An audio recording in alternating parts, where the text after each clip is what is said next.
ফারজানা কই গেল তুমি সকালবেলা উঠাও? মা মা এই যে আমি এখানে। মা বলেন মা কি হইছে? মা তুমি এখানে বসছো? হ্যাঁ মা শোনো, আপনি না ঘুমাইলে না এত সকাল সকাল উঠে শাড়ি কই দিতেছেন মা? শাড়ি পরা সুন্দর হইছে নি, এটা আগে বলো। মা অনেক সুন্দর লাগতেছে, কই দিতেছেন এত সুন্দর শাড়ি পরে? আমার বান্ধবীরা বলতেছে কি তাড়াতাড়ি আসো তো, অনেক বয়স হয়ে গেছে, বুড়ো বুড়ো না খালি ঘরের ভিতরে থাকো, আসো আমরা একটু সকালবেলা। আচ্ছা আপনারা বললেন আপনারা বান্ধবীরা সকালে হাঁটতে গিয়া মর্নিং ওয়াক করতে যাবেন, হোটেলে নাস্তা খেতে যাবেন। হ্যাঁ হ্যাঁ এই জন্য এই শাড়ি পরছেন। এই শাড়ি পরছি। আমার আপনার অবস্থা দেখে মনে হচ্ছে আমার শাশুড়ি আমার কথা বিয়া পেতে দিতেছে। না না সকালবেলা ওখানে মনে করো বান্ধবীর সাথে বান্ধবীরা রাত্রে বলছে, এখন আমারই ওরা ফোন করে বলতেছে আমার কয়েকশো খাজের সময় উঠলাম, ওঠার পর বলে তাড়াতাড়ি বাইরা তাড়াতাড়ি বেরা, কিন্তু আমি তোমার খুঁজে পাই না, তুমি তাই এই রুমে বসে মোবাইল টিপতেছ। না, একটা কাজ ছিল মোবাইলে। মোবাইল টিপতেছ, এখন শাড়ি পরা সুন্দর হইছে। খুব সুন্দর লাগছে মা। আল্লাহ করে আমার মার দিকটা থেকে আমার জন্য নাস্তার জন্য ওয়েট করতে হবে না, তুমি নাস্তা পানি খায়া একটু ঘরে টুকিটাকি কাজ আছে, কাজটা করে আর মোবাইল টিপো না। আচ্ছা মা মোবাইল ঠিক আছে?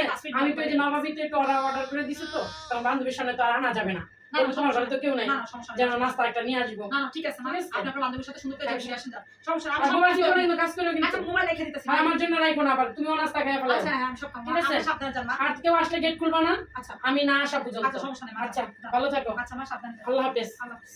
আর তুমি আমাকে বারবার বলছে ফারজানা গর্দটা একটু সুন্দর করে গুছাই দিও, বাবারে আইসা বা চিল্লাচিল্লি করতে পারে, ভালো মানুষ আমার মাঝে মাঝে এখন মেজাজ গরম থাকে মানে পরে আমার মাঝে মাঝে চিল্লাচিল্লি করে, আমি একটু বাসায় একটু সুন্দর করে গুছাই গুছাই রাখি, নাহলে আমার সংসার রাখ করবে। এর এদিকে যাতে হ্যাঁ না রাখতো কি করে রাখে গর্দরের অবস্থা এটা কি জানে? এমন অবস্থা করে রাখে বাপ রে বাপ, যা অবস্থা বাসা বাড়ির অবস্থা আর শেষ নাই, এমন অবস্থা করে রাখে। সারাটা দিন সকাল থেকে কাজ শুরু করি, ঘরের কাজ কি আর কম থাকে? অনেক কাজ থাকে ঘরের কাজের শেষ নাই। ওই যে রান্নাঘরে জানি কি অবস্থা হয়ে রয়েছে, টেবিলের জানি কি অবস্থা হয়ে রয়েছে, এদিকের অবস্থা দেখো কি অবস্থা করে রাখছে। পোলাপাইনের কাজের কোনো শেষ নেই, এলো মেলো করে রাখছে। কি একটা অবস্থা করে রাখছে, সরাইতে টেবিলের যা অবস্থা, খুব খারাপ অবস্থা হয়ে রয়েছে টেবিলের। আইসে রান্না করতেই হোক।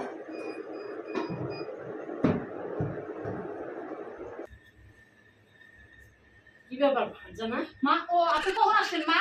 আমি এখনই আসি। আমি তোমার এখানে দিয়ে গেলাম সকালে, আর এখনো আইসা দেখি তুমি এখানেই বসে রইছো। তোমার না না মা বিষয়টা ঘরের ভিতরে কি অবস্থা তুমি দেখছো? না আছে টেবিল রেডি, না আছে রান্নাঘর রেডি, না আছে কোনো কিছুই রেডি নাই, তুমি এখানেই বসে রইছো। না না আপনার কাছে তুমি যদি আমি যদি জানতাম তুমি এডি করবা না, তাহলে আমি ভোরে উঠেই করতাম।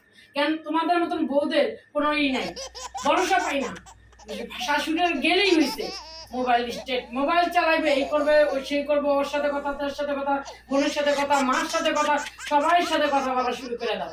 শাশুড়িদের শুধু ঘরের থেকে বের করতে পারলেই চলে, মানে তোমাদের কাজই এইটা। তুমি আর কোনো কথাই বলো না, তুমি এখানে বসা, আমি সেম এই জায়গায় এসে দেখলাম তুমি ফোনই টিপতাছো, তোমার মার সাথে তুমি চ্যাটিং করতেছো, কথা বলতেছো। সারাদিনও তোমার মার সাথে কথা বলা শেষ হয় না? শুনেন না মা, তাহলে তোমার মা তোমার বিয়ে দিল কেন? তোমার মা তো তোমার ঘরেই রাখতে পারতো, এই জায়গায় তোমার আসতে দিল কেন? আচ্ছা শুনেন না মা, তাহলে আমি আমার কাছে আমি করতাম। রাগ করে না। ছেলে বিয়ে করাইছি কি জন্য? সংসার দেখার জন্য। দরকার নাই তোমার কথা শোনার দরকার নাই, তুমি মোবাইলই টিপো। শুনেন না, আপনি তো বাইরেতে আসছেন শুধু রাগ করতেছেন। শুনেন আমি সব কাজ শেষ করছি, বিশ্বাস করেন মা, আমার একটু খালি বিশ্বাস করেন, আপনি খালি রান্নাঘরে ঢুকে দেখেন সব কাজ শেষ করে এসে তাহলে জটকা পুরানোর লোকে মাত্রই এসে বসছি, ওরা মানে আপনার নাতনি মনে আবার নষ্ট করছে, মাত্রই বসে আবার মাত্রই এসে আপনি আবার রুটিটা দেখলাম পড়ে রয়েছে, তুমি তো নাস্তাই খাও না কথা বলার জন্য। নাস্তা খাইছি, নাস্তা সবই খাইছি, আপনি উদয় করতেছেন। আমি উদয় এমন করি না, তোমাকে ঘরের ছেলে মেয়ে হবে, তুমি চিন্তা করো না। ডিল পিছের থেকে আসে, সামনের থেকে আসে না, ঠিক আছে?